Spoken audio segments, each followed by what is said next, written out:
North Korean children are taught to throw grenades at drawings of American soldiers before they even learn basic math. Every single day, millions of people participate in mandatory hate sessions where they curse America for 2 hours straight. This isn't history. This is happening right now in 2025. And the psychological control system behind it is more sophisticated than you could ever imagine. The regime in Pyongyang has spent over 70 years perfecting the art of making an entire population hate a country that most of them will never visit, never interact with, and know almost nothing truthful about. They've built an entire alternate reality where America is the source of every problem, every hardship, every bit of suffering that North Koreans experience. And the scary part? It works. Generations of people have grown up believing that Americans are literal monsters who want to destroy their country and kill their families. Today, I'm taking you deep inside North Korea's propaganda machine to show you exactly how they use anti-American messaging to control 25 million people. We're going to look at what kids learn in school, what people see on TV, what rituals they're forced to participate in, and how this system of manufactured hatred keeps the Kim family in power. Here's the core problem we need to understand. How do you make people accept terrible living conditions, food shortages, no freedom, and complete government control over every aspect of their lives? The answer North Korea found is simple but brutal. You give them an enemy to blame. You make that enemy so terrifying, so evil, so threatening that your own government suppression seems justified by comparison. North Korea has built its entire national identity around the idea of being under constant threat from America. Every policy decision, every sacrifice they demand from citizens, every restriction on freedom gets explained as necessary because of the American threat. The logic goes like this. We need nuclear weapons because America wants to invade us. We can't allow free speech because American spies might spread propaganda. We can't let you travel because you might be captured by American agents. We can't feed you properly because America has imposed sanctions that are starving our people. This narrative serves multiple purposes at once. It explains why North Korea is poor while South Korea is rich. It's not because of failed economic policies or a system that doesn't work. It's because America is conducting economic warfare against the country. It explains why North Koreans can't access outside information. It's not government censorship, it's protection from American psychological warfare. It explains why the military gets so many resources while regular people struggle. It's not misplaced priorities, it's necessary defense against American aggression. But here's the challenge for the regime. How do you maintain this level of hatred and fear across generations when there hasn't been active combat since the armistice in 1953? How do you keep the enemy feeling real and present when most North Koreans have never met an American person and have no direct experience of American threat? The answer is through one of the most comprehensive and sophisticated propaganda systems ever created. The North Korean government has to constantly reinforce the anti-American message because if people stopped believing it, the whole justification for the regime's control would collapse. If North Koreans started thinking that maybe America isn't the devil, they might start asking why they can't have the prosperity and freedom that South Koreans have. They might start questioning why they need such a massive military. They might start wondering if their government has been lying to them about other things too. So the propaganda has to be everywhere, all the time, starting from the earliest age and continuing until death. It has to be so pervasive that questioning it becomes literally unthinkable for most people. And it has to adapt over time as new generations come up with different questions and as information from the outside world slowly seeps in despite the government's best efforts to prevent it. This is the challenge we're going to explore. How North Korea has built and maintains this system, what it looks like in practice, and what it tells us about psychological control and mass manipulation. Because understanding North Korea's anti-American propaganda isn't just about understanding North Korea, It's about understanding how governments use external enemies to maintain internal control, something that happens in different forms all over the world. Let me start by taking you into a North Korean elementary school, because this is where the indoctrination process begins. Kids as young as 5 years old start learning about the evil Americans who want to destroy their country and kill their families. This isn't taught as history or political opinion, it's taught as simple fact, the same way you might teach kids that fire is hot or water is wet. One of the first things North Korean children learn in school is a version of history that places America as the villain in every major event affecting Korea. The Korean War, which North Korea calls the Fatherland Liberation War, is taught as an unprovoked American invasion. According to the official narrative taught in schools, Korea was peacefully moving toward reunification under the leadership of Kim Il-sung when America suddenly attacked on June 25, 1950, trying to colonize the entire peninsula. The reality is the opposite. North Korea invaded South Korea with Soviet backing, but North Korean students learn it the other way around. They're taught that American forces committed horrific atrocities during the war. Stories of American soldiers killing civilians, burning villages, and committing mass murder are standard parts of the curriculum. Some of these stories are based on real events. War always involves atrocities on all sides, but they're presented in an exaggerated and one-sided way that removes all context. Children visit museums that show graphic depictions of American violence. There are displays showing American soldiers bayoneting pregnant women, setting children on fire, and torturing prisoners. These aren't hidden away in some restricted facility. Elementary school kids are taken on field trips to see these exhibits. The imagery is designed to be traumatizing, to create a visceral emotional response that will last a lifetime. In Sinchon, there's a museum dedicated to alleged American war crimes during the Korean War. The official North Korean narrative claims that American forces massacred 35,000 civilians in this area over a period of 52 days. The museum has recreated scenes showing women and children being burned alive, shot, and tortured. Students are brought here regularly to witness these displays. The goal is to create not just intellectual understanding, but emotional hatred. When you see realistic depictions of children your own age being killed by American soldiers, it creates a powerful psychological impact. The curriculum includes specific classes on anti-American education. It's not just woven into history or social studies. There are dedicated courses focused entirely on why America is evil and dangerous. Students learn about American imperialism around the world, though of course they're only taught about American mistakes and crimes, never anything positive. They learn that America is controlled by wealthy capitalists who exploit workers and start wars for profit. They learn that Americans are raised from childhood to hate Koreans and want to dominate the world. One teaching method that's particularly disturbing is what defectors call practice sessions. Children are given drawings or models of American soldiers and practice attacking them. They throw rocks at posters showing American flags. They practice stabbing dummies dressed in American military uniforms. They learn songs about killing Americans. This isn't metaphorical. They're training children to be comfortable with violence against Americans from an early age.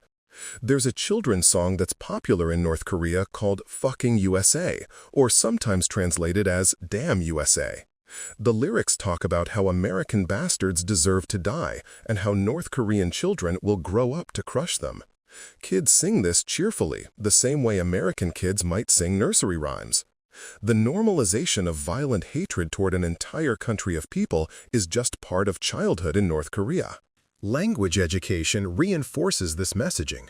When students learn English, which is becoming more common as North Korea recognizes the practical value of the language, the example sentences they practice are things like, "American imperialists are our sworn enemy," or "We will destroy the American aggressors." Even the process of learning a foreign language becomes an opportunity for propaganda. Math problems are framed around military themes and often reference America. A typical math problem might be something like, if our brave soldiers destroy 3 American tanks in the morning and 5 in the afternoon, how many American tanks did they destroy in total?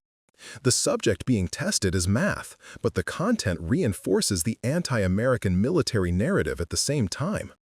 Teachers themselves are products of this system and genuinely believe what they're teaching. Most North Korean teachers have never met an American, never been outside the country, and have no access to alternative information sources. They're passing on what they were taught, creating a self-perpetuating cycle of indoctrination.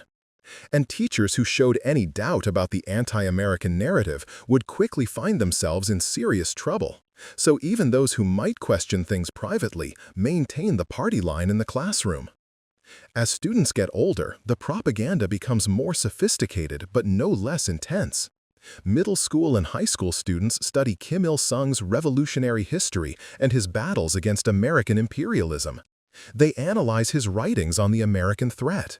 They write essays about their hatred for America and their commitment to defending the country against American aggression. University students, who represent the elite of North Korean society, since only a small percentage can attend university, continue this education at an even deeper level.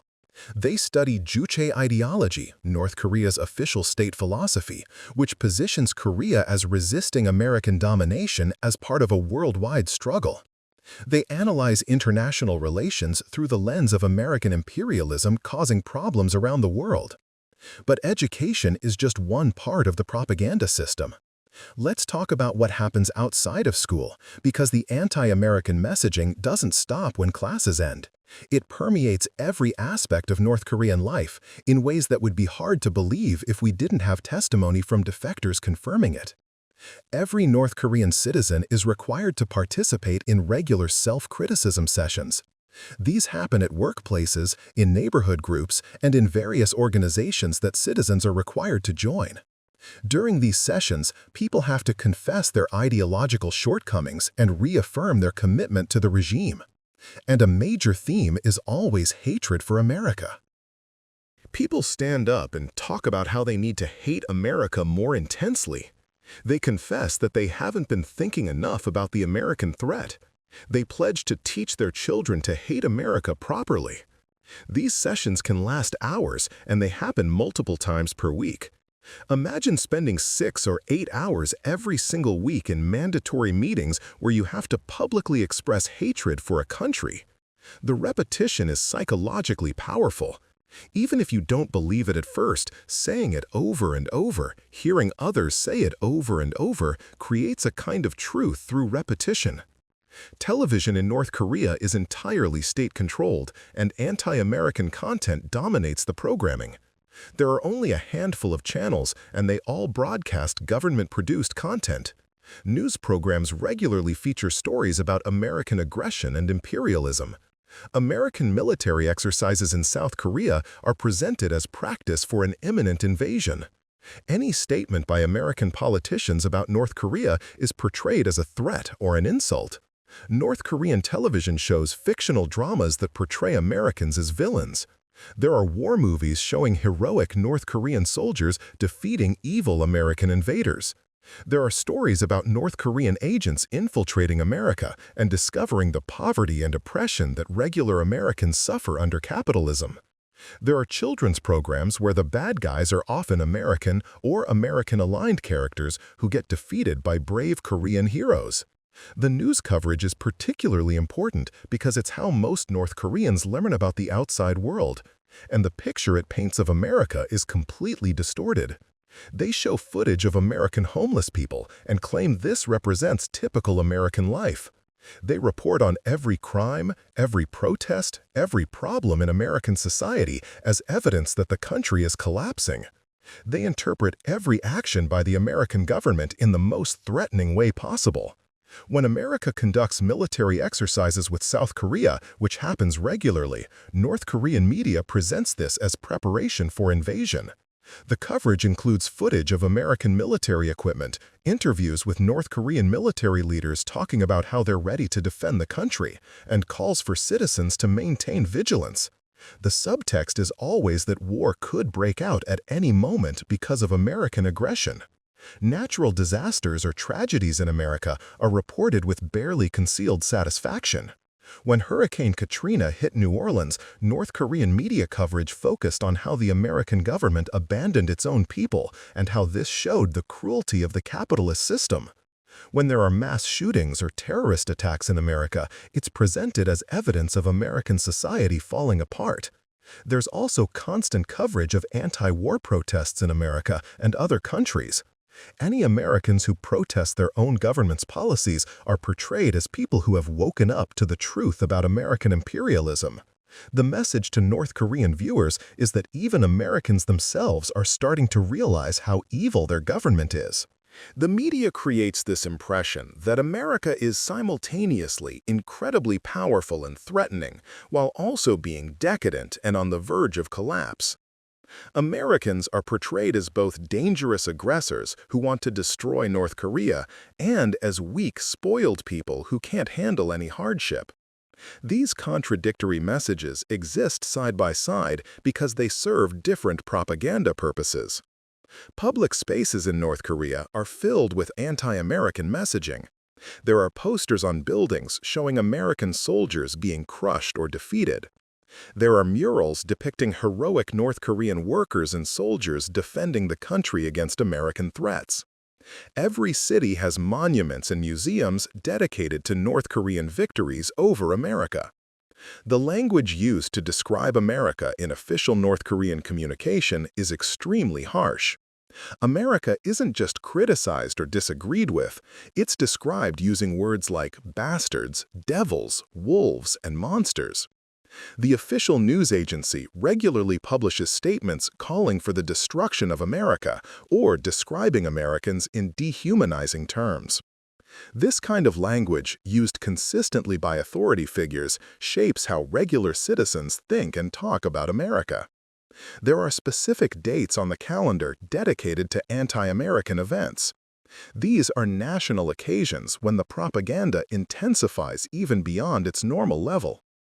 June 25th, the start of the Korean War, is called the Day of Struggle against U.S. imperialism. On this day, there are rallies, extra television programming about American crimes, and special activities where people reaffirm their hatred for America. July 27th, which marks the signing of the Korean War armistice, is celebrated as Victory Day. The narrative is that North Korea defeated America in the war and forced them to sign an armistice. Never mind that the war ended in a stalemate with no real winner. North Korean citizens are taught that their small country defeated the world's most powerful military, and this story reinforces both national pride and fear of potential American revenge. These national holidays involve mass rallies where hundreds of thousands of people gather to hear speeches about the American threat and to chant anti-American slogans. The spectacle of seeing so many people united in hatred creates a powerful sense of collective identity and shared purpose. It's hard to doubt something when you're surrounded by thousands of people all expressing the same belief. The role of the Korean War in North Korean propaganda cannot be overstated. Everything traces back to this conflict. The war ended over 70 years ago, but it's kept alive in the national consciousness as if it happened yesterday. Survivors are regularly interviewed on television to tell their stories of American atrocities. New museums and monuments are built to commemorate the war. School children visit battlefields and memorials. This constant focus on the war serves several purposes. It justifies the military-first policy that diverts so many resources away from civilian needs. It maintains a sense of ongoing crisis and threat. It provides a historical foundation for claims about American intentions toward North Korea. And it gives the regime a heroic origin story where the Kims led the country to victory against impossible odds. Defectors who have escaped North Korea describe how pervasive this programming becomes. From childhood, you're surrounded by anti-American messages constantly. Your teachers tell you, your parents tell you, television tells you, posters and billboards tell you. Mandatory political meetings tell you. Everyone around you believes it, or at least acts like they believe it. The social pressure to conform is enormous. And here's what makes it psychologically powerful. It's not just telling you that America is bad. It's giving you an explanation for everything difficult in your life.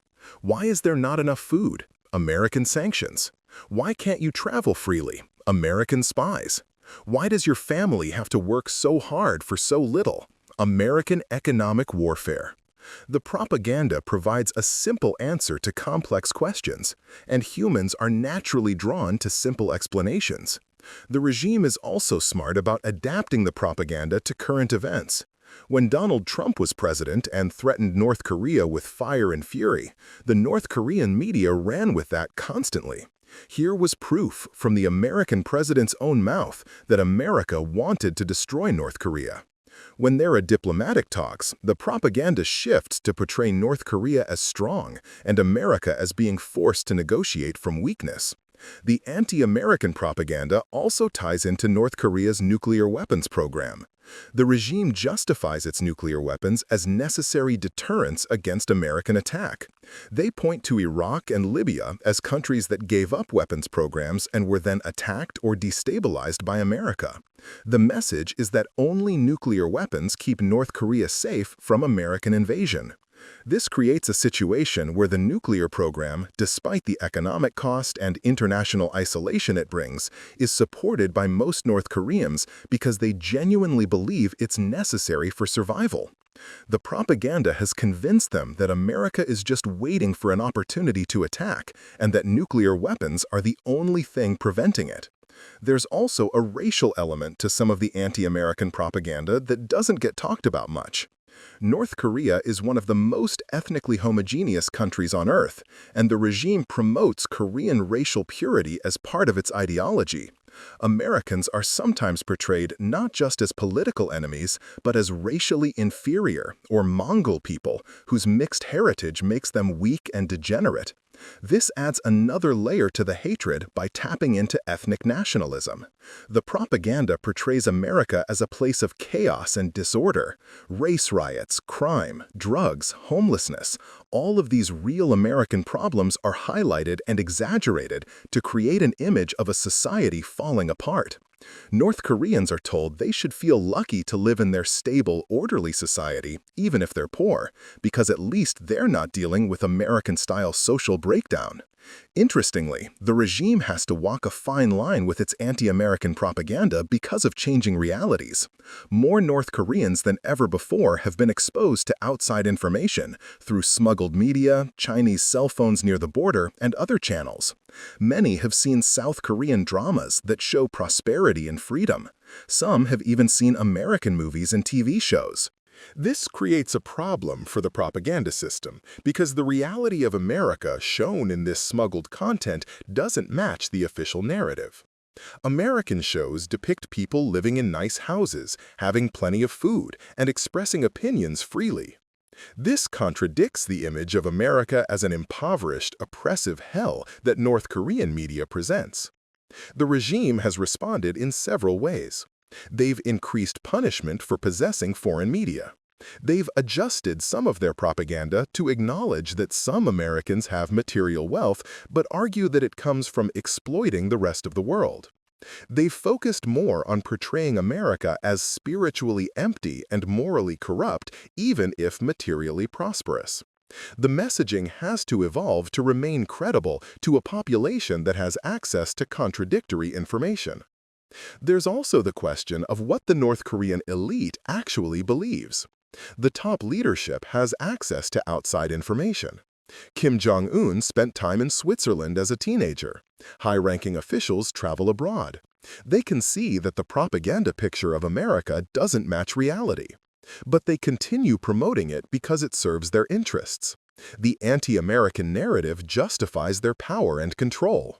Middle-level officials and average citizens are more likely to genuinely believe the propaganda to varying degrees. Some accept it completely. Others have doubts but keep them private. A smaller number have figured out that much of it is lies but pretend to believe to stay safe. The exact percentages are impossible to know, but defector testimony suggests that belief in the anti-American narrative is breaking down, especially among younger generations with more access to outside information.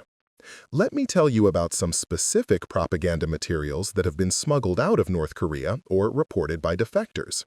There's a comic book series that's popular with children, showing Americans as wolves in military uniforms who try to invade Korea and get defeated by brave Korean children. The artwork is graphic, showing the American wolf characters being beaten, burned, and killed in violent ways. This is considered appropriate entertainment for young kids. There's a museum in Pyongyang dedicated to the USS Pueblo, an American spy ship that North Korea captured in 1968. The ship itself is displayed, along with exhibits about how it was spying on North Korea and how the brave Korean military captured it. American sailors who were captured are portrayed as criminals and spies.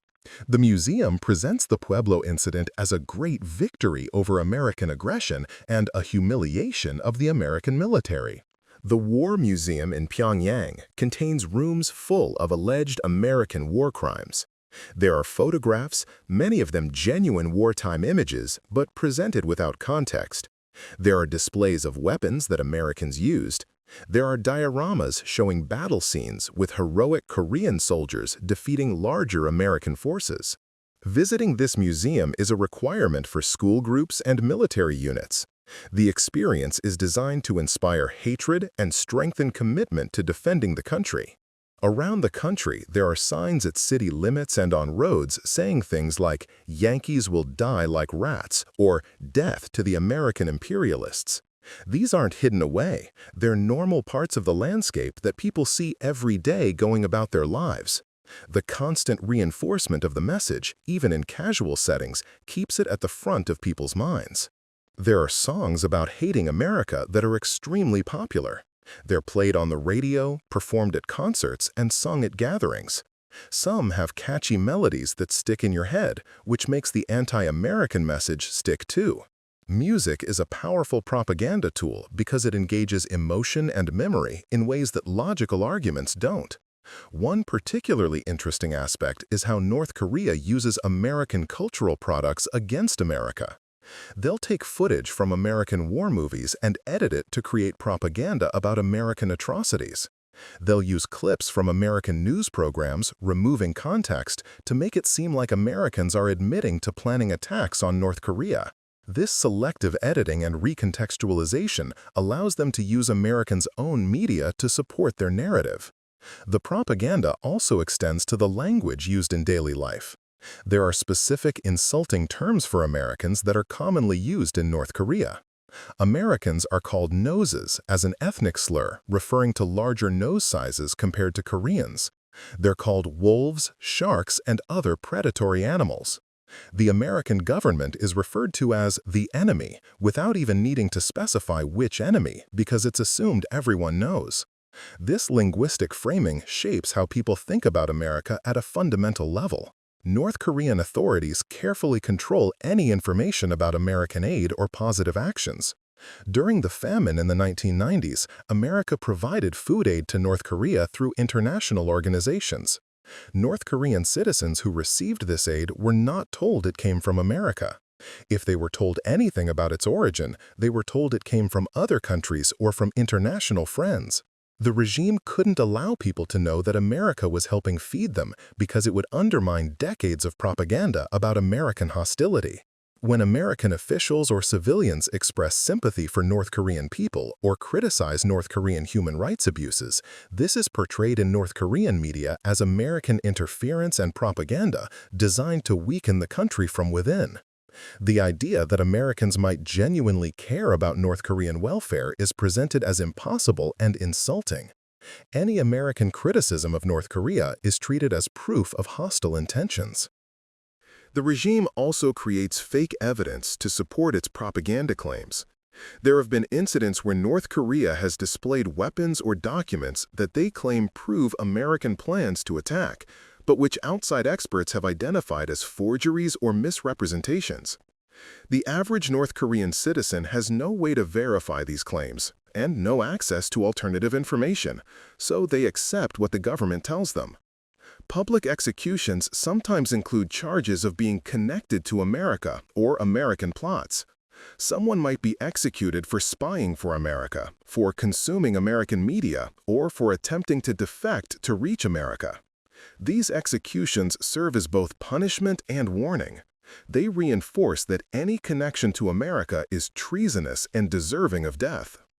The way North Korea talks about South Korea is also tied into anti-American propaganda. South Korea isn't portrayed as an independent country, but as an American colony or puppet. North Korean media refers to South Korea as occupied territory that needs to be liberated from American control. South Korean leaders are portrayed as traitors who have sold out their country to American imperialism. This framing means that the division of Korea is blamed on America rather than being seen as a complex historical situation with responsibility on multiple sides. When North and South Korea have periods of improved relations, as happened during the Sunshine Policy era in the early 2000s or during recent diplomatic initiatives, the North Korean propaganda has to adjust its messaging. It maintains that South Koreans themselves are brothers who have been led astray by American influence, and that reunification will come when America's control over the South is broken. This allows for friendly rhetoric towards South Korea while maintaining the anti-American stance. The education system includes learning about American geography and society, but all of it is filtered through an ideological lens. Students learn that most Americans are poor and oppressed by a small elite. They learn that America has no real culture of its own and has stolen everything from other countries. They learn that American democracy is fake and that the country is actually controlled by wealthy capitalists who don't care about regular people. When teaching about American history, the focus is on slavery, Native American genocide, wars of aggression, and other dark chapters.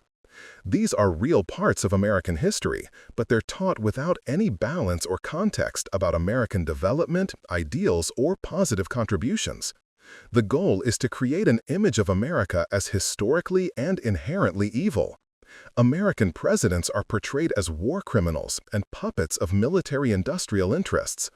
Every American president is described in similar terms, regardless of their actual policies. Whether Democrat or Republican, liberal or conservative, they're all presented as continuing the same anti-Korean agenda. This prevents North Koreans from thinking that a change in American leadership might lead to a change in relationship. The propaganda includes a lot of World War II history, which North Korea claims to have played a major role in through Kim Il-sung's guerrilla activities. The narrative is that Korea was fighting against Japanese imperialism while preparing to resist American imperialism that would come next. This creates a continuous story of Korea in conflict with imperial powers, with America simply replacing Japan as the main enemy. There's a whole mythology around Kim Il-sung's anti-Japanese guerrilla activities that has been exaggerated far beyond what actually happened. These myths portray him as a brilliant military leader who defeated superior forces through courage and strategy. This mythology is then extended to his descendants, with Kim Jong-il and Kim Jong-un portrayed as inheriting his genius for resisting America. The propaganda claims that America is terrified of North Korea's power and that this fear is why America hasn't attacked. The reality that America has been focused on other priorities and that the costs of war on the Korean Peninsula would be catastrophic regardless of the outcome doesn't enter the official narrative. North Koreans are told that their country's military strength and the leadership of the Kim family are all that stand between them and American conquest. There's interesting psychology around how this propaganda affects defectors after they escape.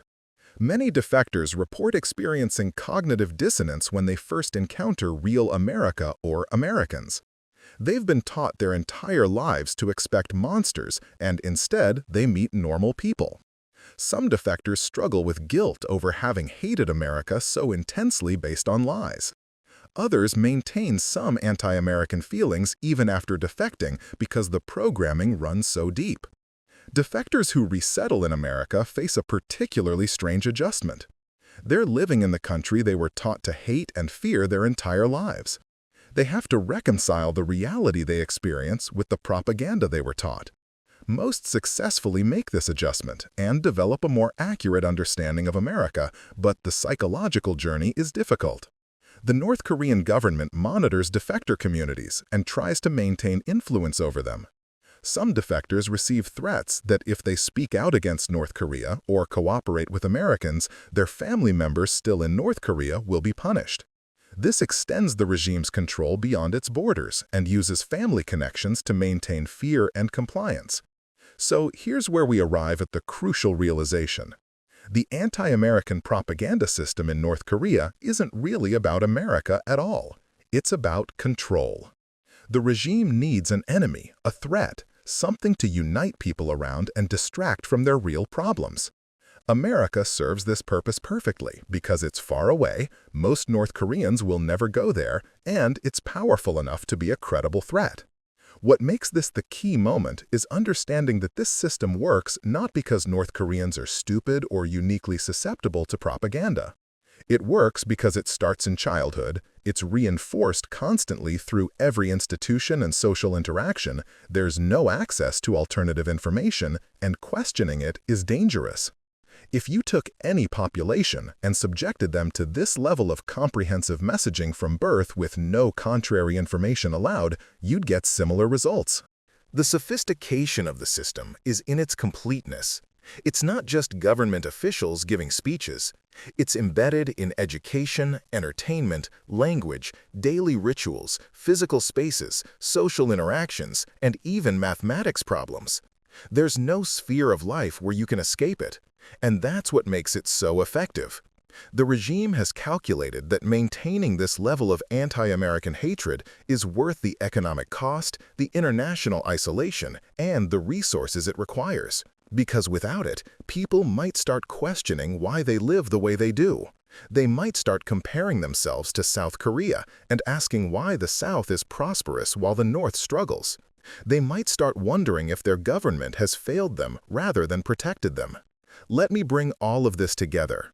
North Korea uses anti-American propaganda as the cornerstone of its social control system. From the earliest ages, children are taught that America is an existential threat that wants to destroy their country and kill their families. This education continues throughout their lives through school curriculum, mandatory political sessions, television and media, public monuments and museums, national holidays, and daily language and interactions. The propaganda serves multiple purposes simultaneously. It explains why North Korea is poor and isolated. It justifies the military-first policy and nuclear weapons program. It provides an enemy to unite against, creating national identity through shared hatred. It distracts from internal problems by focusing anger externally. And it makes the regime appear necessary as protectors against the American threat. The methods include graphic imagery designed to traumatize children into emotional hatred, not just intellectual opposition. Constant repetition through multiple channels, creating truth through redundancy. Using real elements of American history and policy, exaggerated and decontextualized to make the propaganda feel credible.